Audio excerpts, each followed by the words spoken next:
Salam sejahtera Malaysia, selamat datang ke channel Fels Lifestyle. Saudara-saudara, tuan-tuan dan puan-puan yang amat dihormati, satu artikel berita yang mengejutkan menyebut parti PAS dijemput untuk masuk dalam kerajaan perpaduan. Satu artikel dari Free Malaysia Today ataupun FMT, tinggalkan Perikatan Nasional, Puad jemput PAS perkasa Islam dalam kerajaan. Puad Zarkashi berkata, PAS tidak wajar membuang masa menebuk atap, mengeluarkan pelbagai fatwa memecah belahkan orang Melayu. Petaling Jaya, seorang pemimpin UMNO, mencadangkan PAS meninggalkan PN untuk bersama Kerajaan Perpaduan bagi memperkasa Islam. Artikel pada 27 September. Ahli Majlis Kerja Tertinggi, Puad Zarkashi, berkata PAS tidak wajar membuang masa, menebuk atap, dan menghukum orang lain dengan mengeluarkan pelbagai fatwa memecah belahkan orang Melayu. PAS sepatutnya moving forward, tinggalkan PN, dan sertai Kerajaan Perpaduan. Berkongsi kuasa dan jadi pengimbang dalam kerajaan. Lebih baik duduk dalam kerajaan menstabilkan politik, membangun negara, menjayakan agenda Islam, Melayu, dan kesaksamaan rakyat, katanya di Facebook.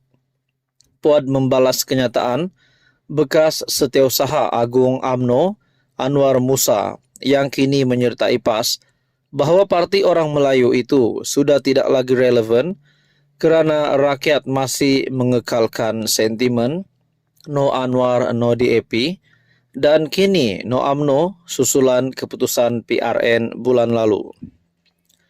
Bekas ahli parlimen Ketere itu turut mengajak ahli UMNO menyertai PAS jika mahu meneruskan perjuangan agenda Melayu. Perjuangan apa? Apa pencapaian Anwar bila sudah masuk PAS, katanya. Selepas PRU 15, UMNO menjadi sebahagian daripada anggota Kerajaan Perpaduan diketuai Anwar Ibrahim. Manakala PAS yang bersama PN menolak cadangan yang dibuat yang di Pertuan Agong.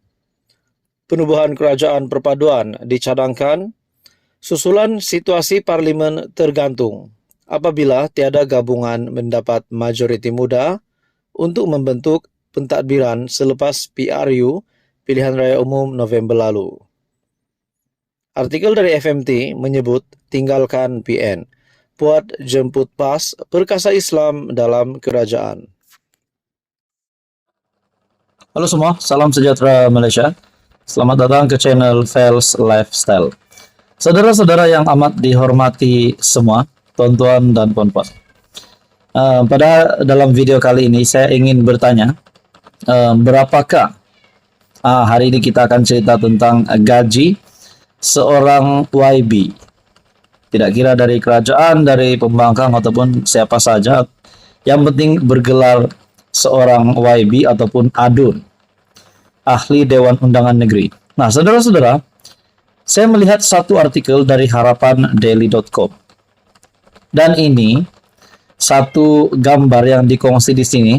Slip gaji ya, rasanya slip gaji, dan juga satu petikan berita yang bertajuk Exco Adun Kelantan naik gaji sehingga RM 5.000. Satu sumber artikel dari Harapan Daily.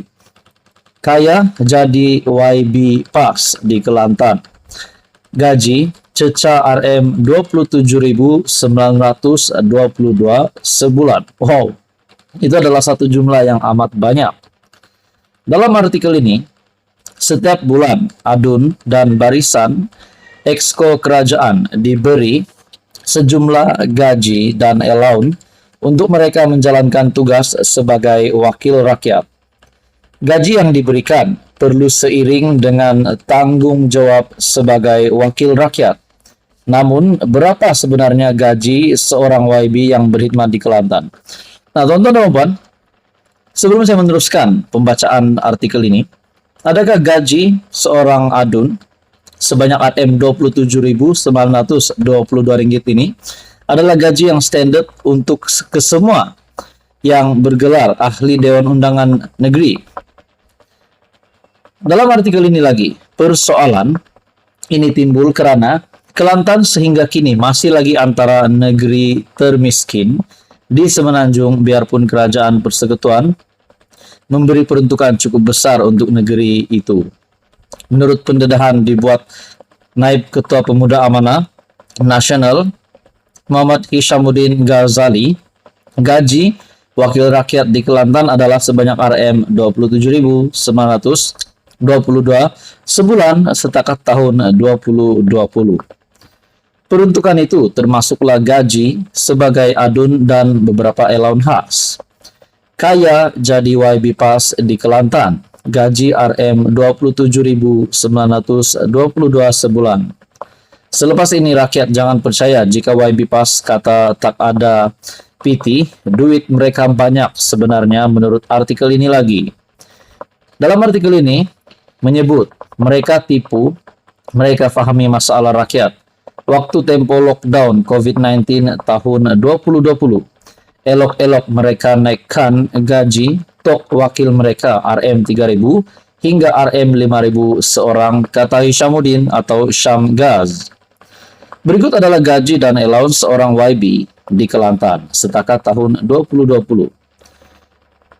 Yang pertama, gaji Rm10.222, allowance Rm2.500, allowance adun Rm8.000, allowance khas Rm3.000, allowance tetap perjalanan Rm800, allowance kaki tangan pejabat Rm1.100, allowance sewa pejabat Rm600, allowance tetap pemandu Rm1.100, allowance telepon Rm300, dan ke-10 allowance Rm300, dan keseluruhannya berjumlah Rm27.922. Bagi allowance perjalanan sebanyak Rm800, ia berubah mengikut trip perjalanan. Perkongsian Samgas itu menimbulkan banyak reaksi pengguna media sosial yang menganggap gaji diterima adun pas tidak setimpal dengan kerja yang mereka lakukan untuk rakyat negeri itu. Pada 2020, adun dan barisan Expo Kerajaan Kelantan diumum akan menikmati kenaikan gaji. Gaji pokok antara Rp3.000 hingga Rp5.000 seorang. Alasan gaji wakil rakyat Kelantan dinaikkan Rm5.000 adalah untuk merapatkan perbezaan gaji dengan wakil rakyat negeri lain. Alasan tersebut dikritik banyak pihak karena menaikkan gaji wakil rakyat dalam keadaan negeri itu masih mundur adalah tidak wajar menurut artikel ini. Saudara-saudara, apa komen Anda? Sekian saja, teruskan bersama di dalam channel ini untuk info yang seterusnya.